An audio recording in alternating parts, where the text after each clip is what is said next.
Good morning again. Well, we sat down with California Congresswoman Nancy Pelosi Friday, and it didn't take her long to make some news. We started with that quote on no more taxes from Senate Republican leader Mitch McConnell.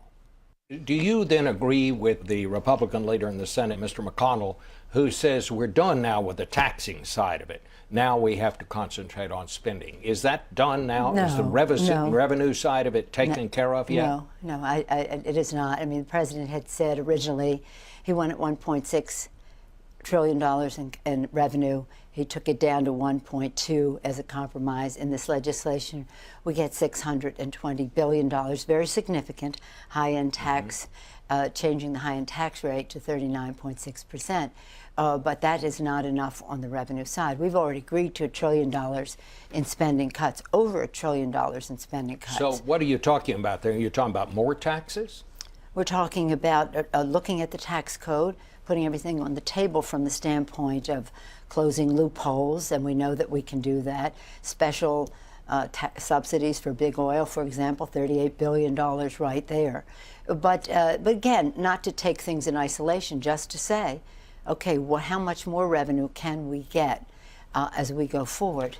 Does your idea of tax reform mean eliminating more deductions now? My idea of tax reform is to have a comprehensive view. We've talked about tax simplification and fairness as something that we should be engaged in all along, long before these fights came along. And now we have a chance to do that with, I say, a heightened awareness by the public on why we need to do certain things. So let's put on the table what it is that we can in order to increase revenue.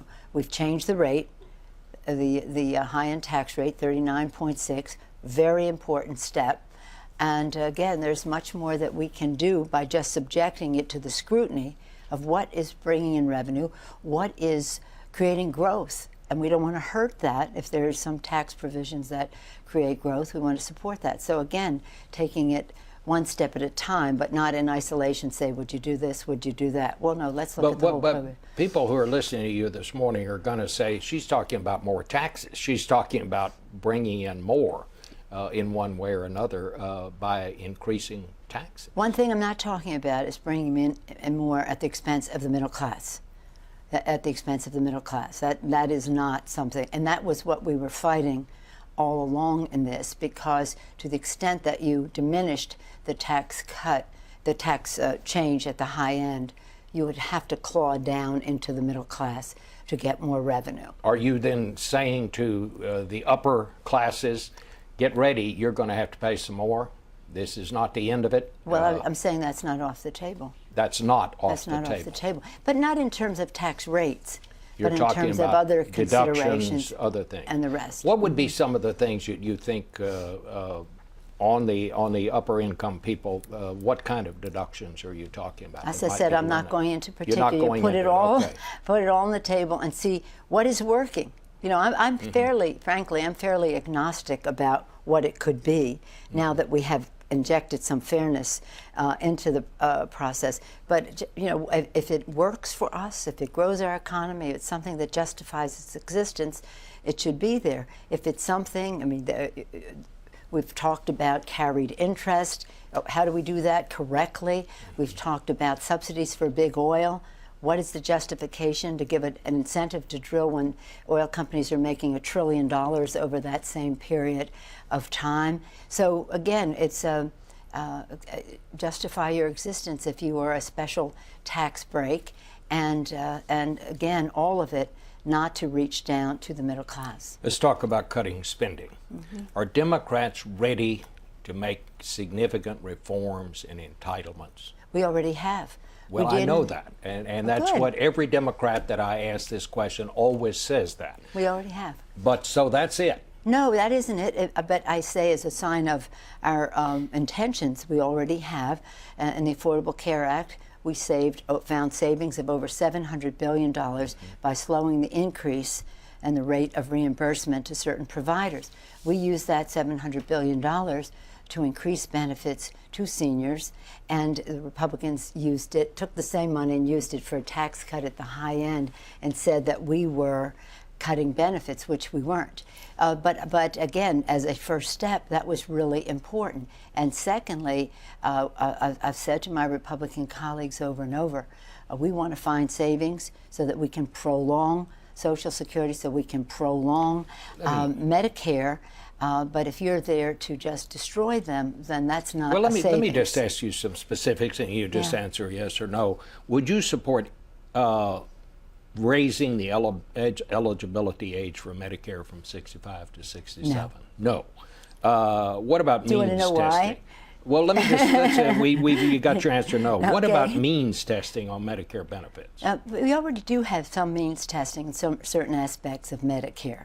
And while we would want to do it in a way that, again, does not hurt the middle class, there's certain pieces of it But that there are already might be means some things in there that you could at least consider. I think you and I could probably afford to pay a little more for a deductible or a co-pay or something like that. Okay. What about any chance of changing the formula for Social Security benefits? I don't know what you mean. Well, I mean, can you see a way in Social Security to change the way the benefits are paid? Should there be some differences, some changes in that? Well, I think as far as Social Security is concerned, this is an insurance initiative that it was very masterfully put together so that it's not a poor people's program. It is an insurance program that people pay in, thee and me, we take out, whatever. Now, you and I will pay more taxes on it because of the, assuming that we make a certain amount of money, we'll pay more taxes on it, and that's where some of the evening out comes out. But I really do not think that we should do anything to Social Security that reduces benefits to the beneficiaries. I do think there are ways for us to strengthen Medicare and Social Security, but I think they should be on their own table. That if you find savings in any initiative on Social Security, it should be poured back into Social Security to prolong its life. It should not be a cash cow to give tax breaks someplace in the tax code and say we had to cover it by changing Social Security. Let me ask you this. Speaker Boehner says that we need to match every dollar that goes to raising the debt ceiling, and that's one of the hardest votes that's going to be coming soon. We need to match every dollar that goes to raising the debt ceiling with at least $1 of spending cuts. Could you support cuts that high? No. Well, I don't think these two things should be related. I think that we should subject every dollar we spend, every taxpayer dollar, whether it's defense or domestic, to the harshest scrutiny. Is the taxpayer getting his or her dollars worth for that spending? But on the other hand, that is a judgment that we have to make as we make cuts to reduce spending, but having nothing to do with whether the full faith and credit of the United States of America should be placed in jeopardy. The mere suggestion of it last summer resulted in our downgrading of our credit rating. Just the suggestion of it. It didn't even happen, and we were downgraded. So I think that this is a really fundamental discussion. And while if you say to somebody, should we cut spending in order to reduce to raise the debt ceiling, it sounds almost logical. But the two are completely separate. The debt ceiling is about spending that has already occurred. You're going to say, I'm not going to pay my bills unless you stop buying stuff. Well, then stop buying stuff so you don't have future bills. But right now, we have to pay the bills that have been incurred. And if you want to say cut spending for what we do next, fine. But don't tie it to the debt ceiling. Well, let me tell you, here are the big dates that are coming. End of February, Congress has to raise the debt ceiling to keep the country from going into default, as you say. On March 1st, those draconian cuts in social programs and defense programs go into effect unless you do something to put it off. And then on March 27th, the government basically runs out of money. Why can't the Congress solve these problems before we get up to those deadlines? Why do we go through this kind of exercise that embarrasses everyone? Well, you ask the Republicans, because we always passed the debt ceiling when President Bush was president, as he was incurring these massive debts, and the Republicans weren't saying boo at the time. There should be no, this is a conversation where there should be no doubt. In fact, if I were president, I would use the 14th Amendment, which says that the debt of the United States it will always be paid. You would just go ahead and do it. You wouldn't I wait would just for go the do Congress. it, right? But the Congress has incurred much of this debt, and so what are you saying? We incurred it, but we're not going to pay it.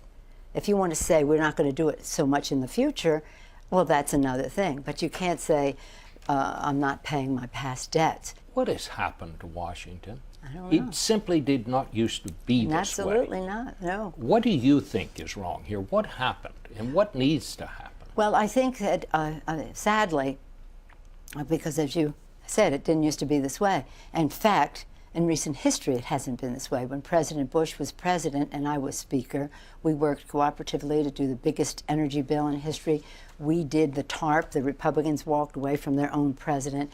We did a wonderful stimulus with rebates all the way down to refundability for poor people. We worked together on a number of things. We didn't agree on the wars, and we had their differences, but we worked together with the president. When this president came in and we were in the majority, we got things done. When this president was still there and the Republicans came in, they said the most important thing they could do was to make sure he did not succeed. And that's really unfortunate. But also, I keep saying to my Republican friends, take back your party. This isn't the grand old party that did so many things for America, that commanded so much respect. We need a strong Republican Party. This is really the over-the-edge crowd. That's the way I see it. That doesn't mean there aren't some in there who still would have some respect for the role, a public role of clean air, clean water, food safety, public safety, Medicare, Medicaid, Social Security, and the rest. But the fact is that it is dominated by an element that are anti-government ideologues and are committed to not cooperating with this president, and it's hard to understand. I think this new class coming in invigorates, refreshes the Congress and says, let's just have a fresh, let's sweep away what happened in the last 2 years. Let's go back to another time where we had respect for each other's opinion and respect for the people who sent us here. Leader Pelosi, thank you so much. Thank you. And we'll be back in 1 minute to find out what Republican Senate Leader Mitch McConnell has to say.